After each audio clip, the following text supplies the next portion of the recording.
That is the ceremonial ground of the Jamestown Manche.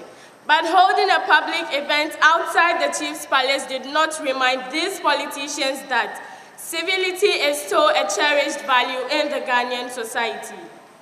The NPP were very disappointing. They seemed not to have the faintest clue about how to take advantage of the turmoil in the governing National Democratic Congress, that is the NDC. The NDC is facing, perhaps, its greatest challenge in the party's history.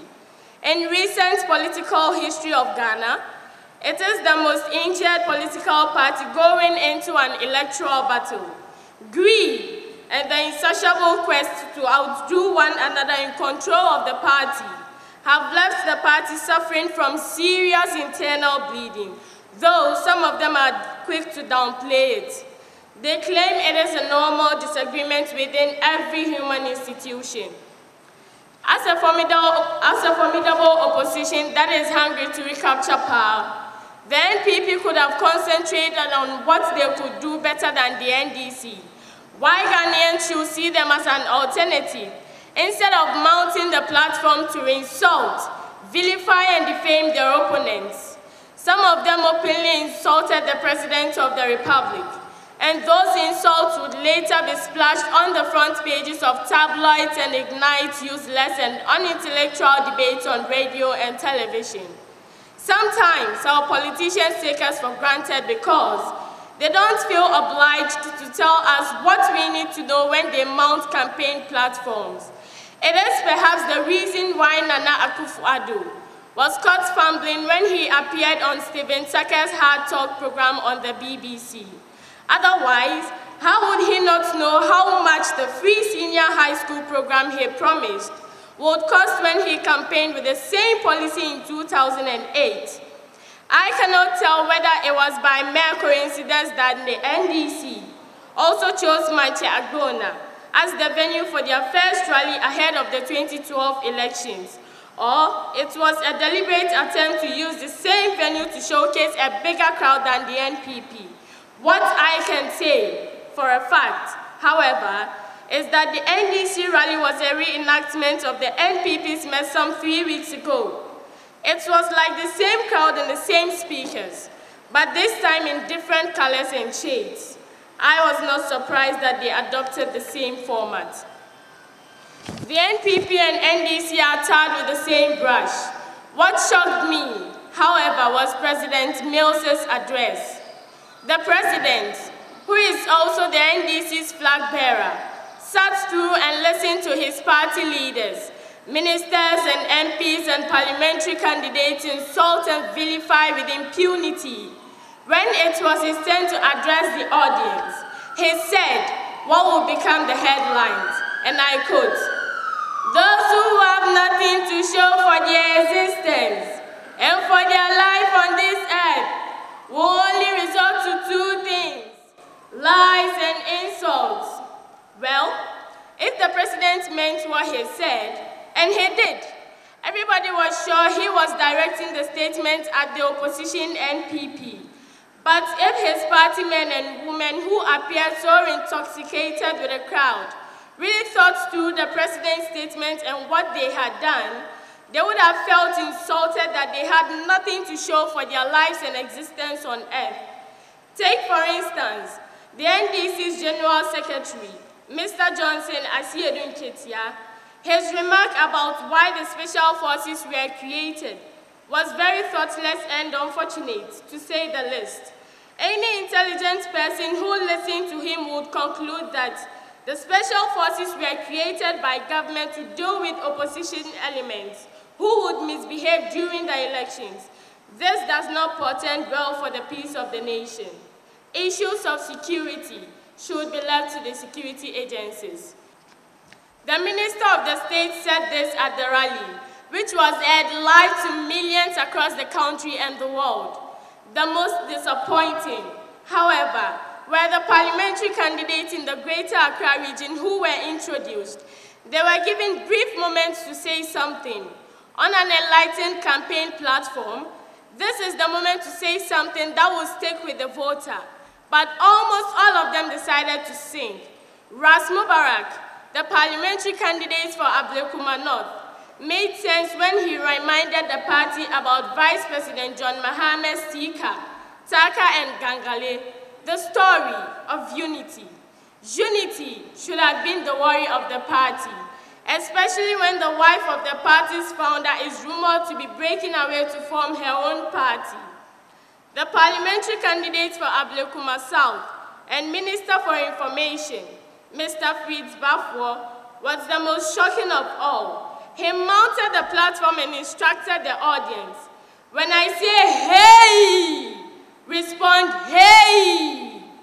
When I say hey for the third time, respond abodam." Abodam in Akan means madness.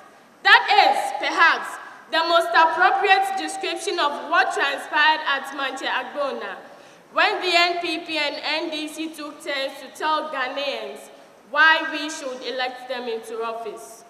Political madness. Thank you. And then, I got to it's to one of the images. If we said, if we told him, I'm probably here for and put the other hand to swap, and for whatever sign for. And then the company said, and more private one and some, and then the car of that son, my uncle Akwe took me to see. We made a great catch. My uncle Akwe left me to become all the right leg of the seagull, while he stretched the skin of the whale over his front. Tonight, I shall beat his drum. The voice of the drum is the voice of conscience. In Venice, may a crucial on me. Peace in the Action, the Sudan would hear what people. If you can't afford it, and it's young enough to be from the engine and hello. You can't start having to go down the classes. Yes, let's see. Mukasin some dosso. Nansu mean to mean canina. Emonti we. Ebi ana wonsuwa. Tapolini asanka ntokwa ye me fe. Eye me hu. Anything. Opatafu bi enfimu pieda. Oh, said ana kwankra dan kwan. But why na hu pen. Said ana kwankra dan kwan. Ebi bi ase ni anu nkwan eja kwankra. Ni sa na yesisu no wo ho. Mo tie to 7 pen aduasa. Ma me fe dun ka ho 7 pen aduanan. Nkomo akankra ne consent to edi fan na afi pen. Muchi a e won sie anything. Muchi a hu efi. O dware ne hu mfi na so da wo koso dware. Edien na me pa kire. Se wo ye Ghana ni, na me ye Ghana ni. Se ye tofa be ye fe ayo. Se tapolini asanka ntoko a. And international media. My good friend here, Manasseh, it's a pleasure for me to be here. It talks about President Atta Mills' last letter to Rawlings. Dear Mr. Rawlings, if there's ever one great achievement for which I should praise myself after 68 years of existence on this turbulent planet called Earth, then it was my ability to resist the temptation to reply your attacks. Not only did you, through your words, reduce my personality to that of a nonentity, but you also created the platform for boys and girls young enough to be my children to subject me to ridicule and contempt. Like a refuse dump, I endured all the insults and your humiliation with peerless stoicism. But today, I'm unable to keep quiet and allow you to go on this way. I make this appeal not for my own sake, but for the sake of Nadu and my family members who are already swaying wearily under the heavy weight of indescribable grief. I heard you on the BBC the other day, and I couldn't help but shed tears. I was not surprised that such words could come from you, but I was sad that after all these years of serving you, and doing everything humanly possible to please you, you still have not found a place in your heart to recognize my efforts and accord me a little dignity even after my death. Mr. Rawlings, in that interview, you said if I had done something wiser, I could probably have survived another 6 or 7 months. This was after you said that the cancer affected my ears and my eyes, and I could not concentrate for more than 3 hours a day. I can't tell if you are arrogating to yourself the powers of the Almighty God to determine how long I could have lived. But what I know for a fact is that if you, your wife, and those like you had shown me a little love, I could have lived a few more years. The deterioration in my health, I think, had more to do with psychological torture than a physiological breakdown.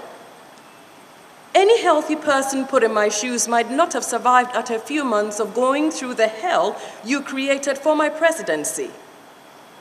As our wise elders say, that made the vulture bald is enough to kill the crow. I can say that the frustration and depression that conspired with ill health to put me where I am today, after many years of battle, were enough to finish any healthy person in months. Mr. Rawlings, I didn't die a happy man. This is not because I had not paid my dues to our dear nation. I have served this nation well as a public officer, a sports administrator, a teacher, and a politician. But I spent sleepless nights during my presidency wondering why nothing I did seemed to please you and others around you. I was aware long before I became president that nobody in that position must expect opposition. But in my case, I had to contend with both internal and external opposition, and nothing I did seemed to please people. Ever since you granted that BBC interview, the discussion about my death has shifted from sympathy to blame. As usual, you've provided my detractors with weapons to attack, and they are firing from all angles. I don't understand why you and my haters now care so much about my life. Indeed, we're behaving like outsiders who are weeping more than the bereaved. You now pretend you wanted me to live longer.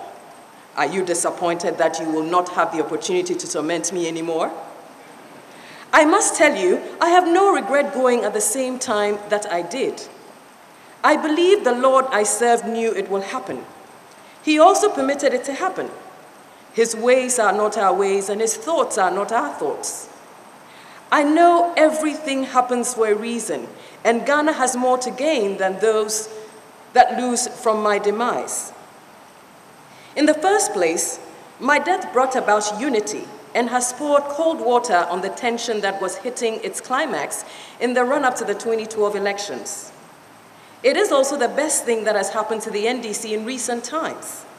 Our party had too many factions with deeply entrenched positions.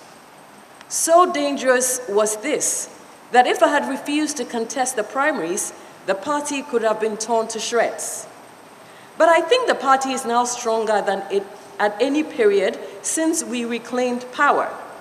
This is not only good for the umbrella party, but also for the health of our democracy. Another gain my death has for Ghana is the enormous lessons you have to learn. The events leading to my death only confirmed what the Bible says in Proverbs 18:21. Death and life are in the power of the tongue, and those who love it will eat its fruit. Many people swore that Atta Mills could become the first one-term president in the Fourth Republic. After the election, some said I'll die and leave the throne. And they have got it. That's the fruit of their tongue. In the recent past, we heard about the Rawlings government and the Kufuor government. However, when it was my turn, it became the Mills-Mahama government. Initially, I thought it was an attempt to destroy the political future of my hard-working vice president by soiling him with the dirt of my administration. But it turned out to be what was uttered by the tongues of Ghanaians. Perhaps Ghanaians can learn to utter positive things about our nation, and it will surely come to pass. Another lesson from which Ghanaians stand to gain is the fact that life is meaningless, and there's no point hating, killing, and trying to bring one another down because of power. A few days ago, not many Ghanaians could come near the Osu Castle. I also had my private house cordoned off by security personnel, and at any point in time, someone had to be awake because of me. From where I lie now, I see life as meaningless. Now I share the same building with ordinary people. I sleep here together with that mad woman who was knocked down by a vehicle the other day, and many other categories of persons no one would want to be associated with. This is the reality of life, which I think Ghanaians should learn. Death is indeed a leveler. I also see now that life is not about wealth. Real wealth is the impact you make in the lives of others whilst you're alive. When I was being rushed to the 37 military hospital that Tuesday afternoon, I did not take along even an office pin. And when I was being thrown into the mortuary, no designer underwear was used to cover me.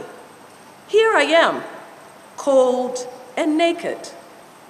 Mr. Rawlings, when you told your Atta mortuary man joke at our Tamale Congress People's Party, people thought that it was too insulting for my personality.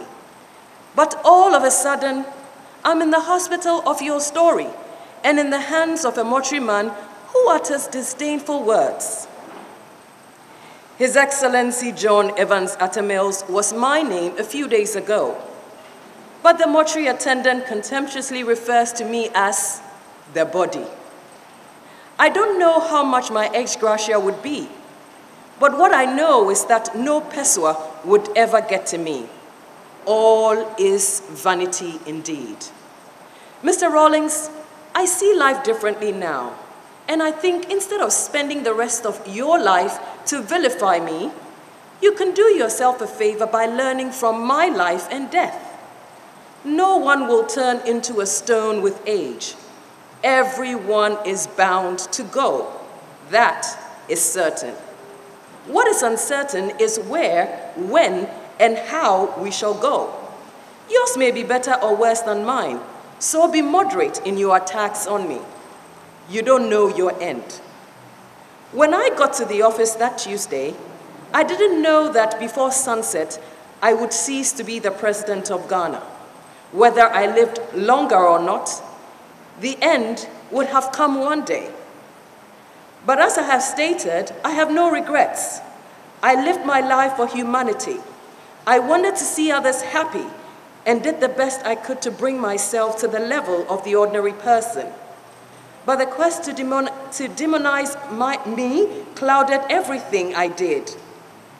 I tried to share the pain of others, but all I heard was that Atta Mills is bad. I sometimes felt like weeping because only the negative side was known, and people still believed every lie and malicious rumor about me, even when some journalists came out to confess that they had been publishing falsehoods about me. Until my death, no journalist even mentioned that I called to sympathize with them and apologize to them in person when others mishandled them. It was a true believer in quiet diplomacy. That was what I was, and did not want to practice my piety in public as the Bible admonishes us against. I could have invited Cyrus DeGraff Johnson of Joy FM to the castle in the presence of cameras in order to score a political point. Or better still, I could have publicly asked the AMA mayor to apologize to the journalists after AMA guards manhandled them. But I did everything quietly until my death. No such information ever came up. It was all bad news. Mr. Rawlings, I don't think the Atta Mills debate will end soon, but I appeal to you in the name of the Lord to spare me any more disgrace. I have suffered enough of that. I know I was not an angel. I had my shortcomings, but it is left with the Lord I served to judge me where I am now. You are not an angel either. Your administration was fraught with problems, but we helped you to succeed. There was corruption in your presidency, and some of the ministers and government officials under your watch were later tried and jailed for corrupt practices. Even your wife was fingered and tried. Our elders say, A drum may sound differently from what its maker intended. We all make mistakes and sometimes end up getting different outcomes from our intentions. If you think you were infallible, I think otherwise. I had my own shortcomings, and I pray Ghanaians forgive me in whatever way I erred. I wish you well and hope that you would help to conduct the 2012 elections in a peaceful manner. We have no option but to make this country better for the future generation. This is the only country we have, and we must not send our people out to be refugees in other lands. From where I lie, cold and naked, I don't think it is worth dying for someone to gain power. I realized that Tuesday afternoon that when your time is up, no amount of power, wealth, or influence can make any difference. I greet all Ghanaians in the name of our Lord Jesus Christ. We shall all meet again when Christ appears in all his glory and splendor to welcome those who were never ashamed of him into his eternal kingdom. Until then, I remain your humble servant, John Evans Fifi Atta Mills, or the body, as the mortuary attendant here calls me. Thank you, ladies and gentlemen. Tracks and brought me comprehensive reports of what was happening on a daily basis. From that very moment, I knew that the two gentlemen, including Manasseh Azure Awuni, had something beyond that very big event. Amplified, and the investigative work that he's done as a journalist, and the recognition, including the GJA Journalist of the Year accolade that he has been able to achieve. With a very big round of applause, please help me welcome the author. Presbyterian Church of Ghana, the church I proudly belong. Distinguished citizens of Ghana, good evening. My favorite writer, Chinua Achebe, he said in his book, Things Fall Apart, and I quote, "A man who calls his kinsmen to a feast does not do so to save them from starving. They all have food in their own homes. When we gather together in moonlit village ground, it is not because of the moon. Every man can see it in his own compound. We come together because it is good for kinsmen to do so." End of quote. I know all of us here this evening are not just here because of this book. We could have stayed at home and ordered copies after the launch. But you are here, I think, because of the love you have for me, and I appreciate it very much. We are here basically to launch a product of my writing between 2009 and 2014. And sometimes when I write or do my stories, a lot of people begin to ask, what is your motivation? And those of you who are very familiar or regular on my social media pages, you would realize that perhaps in the morning, I'm an NDC sympathizer, and by midday, I become an MPP sympathizer, depending on who is affected by what I do. Our elders have a proverb that if you're a farmer and you respond to every call to the chief's palace, you don't have time to sow your corn. So I cannot have time to explain to everybody. But this evening, I just want to briefly tell you the reason I do what I do. This man here is my father.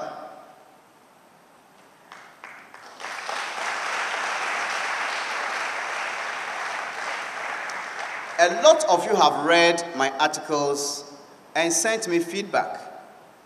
And you told me how much you liked or enjoyed them. Unfortunately, this man has never read a single one of my articles. And he will never read the book I'm launching today. The reason is simple. He cannot recite beyond the 4 alphabet or the 4 letters of the English alphabet because he has no education. Since 2000 or the year 1990 up to now as I speak, he's worked as a night watchman in the hospital. That is his generation. He did not have a very happy childhood, and his adult life is full of struggle to take care of his 11 children, including me.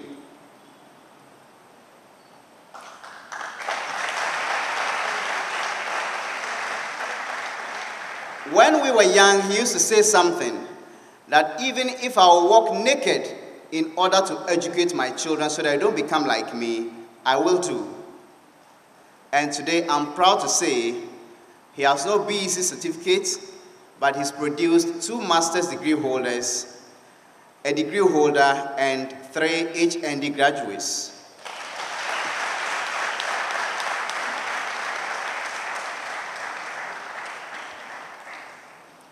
That is the story of my father's generation.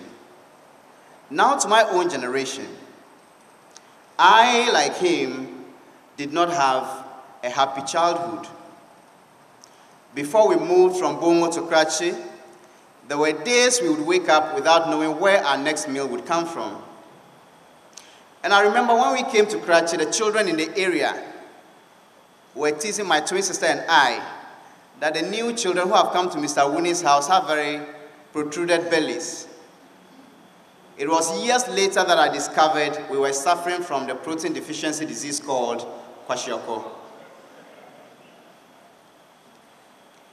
Until I got to the senior high school, 2nd year in Karachi Senior High School, I had never slept on a foam mattress. I had never used toothpaste. My family bought our first television set when I was here in Accra at the Ghana Institute of Journalism. And there was a time or a day we woke our younger brother to go into the room to sleep because it was raining. And he came back saying, the rain is falling in the room too, meaning the room was leaking. So that was the kind of childhood I had, a very difficult one. But because of his sacrifice, today I have a decent roof over my head. And I drive, something I didn't even think I could ever do.